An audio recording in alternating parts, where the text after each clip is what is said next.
एक दफ़ा का जिक्र है, मगर रुकें। पहले ये बताएं, क्या आपने कभी आईने में अपने आप को गौर से देखा है? बिल्कुल गौर से। क्या आपको कभी ऐसा लगा कि आईने के अंदर जो चेहरा है वो आपसे ज़रा सा मुख्तलिफ है? आज की कहानी एक ऐसी बिल्ली की है जो बोलती थी, एक ऐसे आईने की है जो दुनिया दिखाता था, मगर वो दुनिया जो है नहीं बल्कि जो हो सकती थी। और एक ऐसी लड़की की है जिसने उस आईने के अंदर कदम रखा और वापस आने का रास्ता भूल गई। एक दफ़ा का जिक्र है कराची की एक पुरानी गली में, जहां मकानों की दीवारें एक दूसरे से इतनी करीब थी कि धूप भी मुश्किल से अंदर आती थी। वहां एक पुराना घर था। घर में रहती थी नौशीन, 16 साल की एक लड़की, दुबली पतली, बड़ी बड़ी आंखों वाली और हमेशा खामोश रहने वाली। उसकी अम्मी का इंतकाल 3 साल पहले हुआ था। अब्बू दिन भर काम पर रहते, घर में बस नौशीन थी और उसकी तन्हाई। मगर फिर एक दिन घर की पुरानी अटारी से, जहां सालों से कोई नहीं गया था, एक आवाज आई, मियाओ। नौशीन ने ऊपर जाकर देखा तो एक सफेद बिल्ली बैठी थी, बर्फ जैसी सफेद, एक आंख नीली, एक आंख सब्ज। और उसके पास दीवार के साथ टिका हुआ एक बड़ा पुराना आईना था, सुनहरी फ्रेम वाला, जगह जगह से जंग आलूद, मगर शीशा बिल्कुल साफ। नौशीन ने बिल्ली को नीचे लाना चाहा तो बिल्ली बोली, अभी नहीं। नौशीन के हाथ से टॉर्च गिर पड़ी। वो 2 कदम पीछे हटी, आंखें फाड़ कर बिल्ली को देखा। तुमने बात की? बिल्ली ने इत्मीनान से अपना पंजा चाटा। हाँ, और तुमने सुनी? इसका मतलब है कि वक्त आ गया है। किस चीज़ का वक्त? बिल्ली ने आईने की तरफ निगाह की। इसका। नौशीन अक्लमंद लड़की थी। उसने सोचा कि शायद वो ख्वाब देख रही है, या शायद दोपहर की गर्मी में दिमाग ने काम करना छोड़ दिया। मगर बिल्ली वहाँ थी और बोलती रही। मेरा नाम जिल है, बिल्ली ने कहा। मैं इस आईने के मुहाफिज हूँ। हर नस्ल में एक इंसान होता है जो इस आईने को इस्तेमाल कर सकता है, और तुम वो इंसान हो। मगर मैं तो बस एक आम लड़की हूँ। कोई भी आम नहीं होता, जिल ने आंखें सिकोड़कर कहा। बस कुछ लोग अपने आप को आम समझने लगते हैं, और यही उनकी सबसे बड़ी गलती है। नौशीन ने आईने के करीब जाकर देखा। पहले तो उसमें उसका अपना चेहरा नजर आया, फिर कुछ धुंधला हुआ और फिर कुछ और नजर आया। एक बाग, सरसब्ज, रोशन, फूलों से भरा हुआ, और उस बाग में एक औरत बैठी थी जो नौशीन की अम्मी जैसी लगती थी। नौशीन का दिल धक से रह गया। ये क्या है? आईने की दुनिया, जिल ने कहा।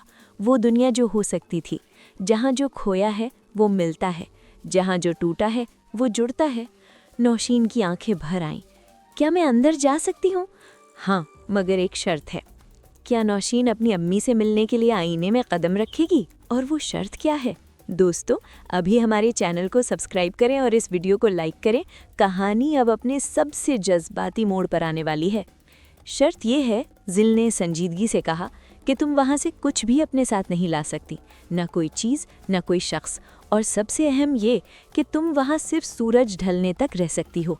जब आईने का फ्रेम सुनहरी से लाल हो जाए, तुम्हें वापस आना होगा, चाहे कुछ भी हो।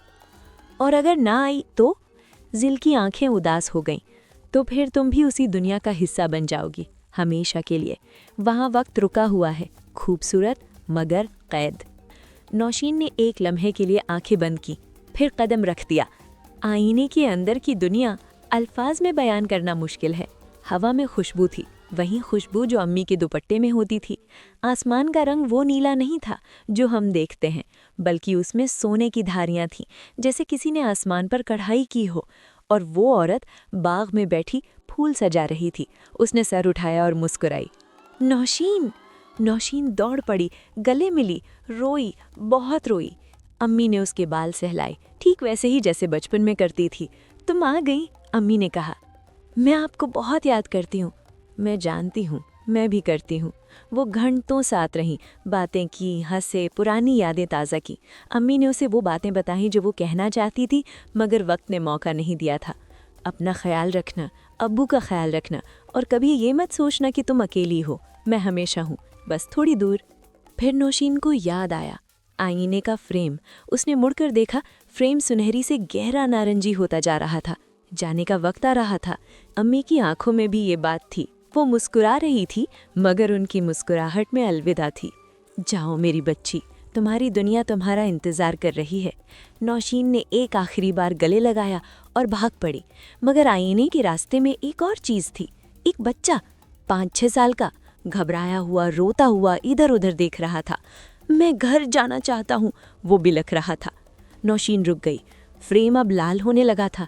वो जानती थी जिल ने कहा था कि कुछ साथ नहीं ला सकती, मगर ये बच्चा, ये कौन था? ये यहाँ कैसे आया? तुम कौन हो? तुम्हारी अम्मी कहाँ है? पता नहीं, बच्चे ने कहा। मैं आईने में गया था बहुत पहले और फिर वापस नहीं जा सका। नौशीन का दिल बैठ गया। फ्रेम मजीद लाल हो रहा था। उसने बच्चे का हाथ थामा और दौड़ पड़ी। आईने के सामने पहुंचकर उसने बच्चे को पहले धकेला। वो आईने में से गुजर गया। एक लम्हा बचा था। नौशीन ने छलांग लगाई और अटारी के फर्श पर आ गिरी।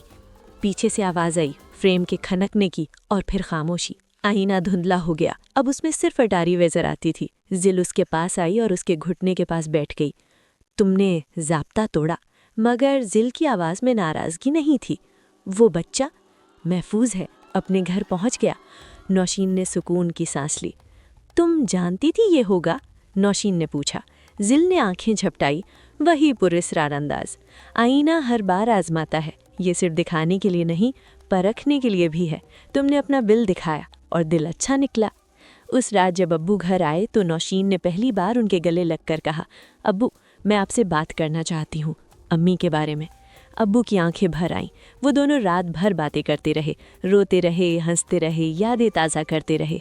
और पहली बार 3 सालों में वो घर थोड़ा सा घर जैसा लगा।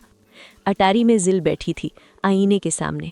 आईने में बाग था और बाग में एक औरत मुस्कुरा रही थी। नौशीन ने वो बिल्ली कभी किसी को नहीं दिखाई। कभी कभी रात को अटारी से धीमी आवाज आती, म्याऊ, और नौशीन मुस्कुरा देती। कुछ राज राज ही रहें तो अच्छे लगते हैं।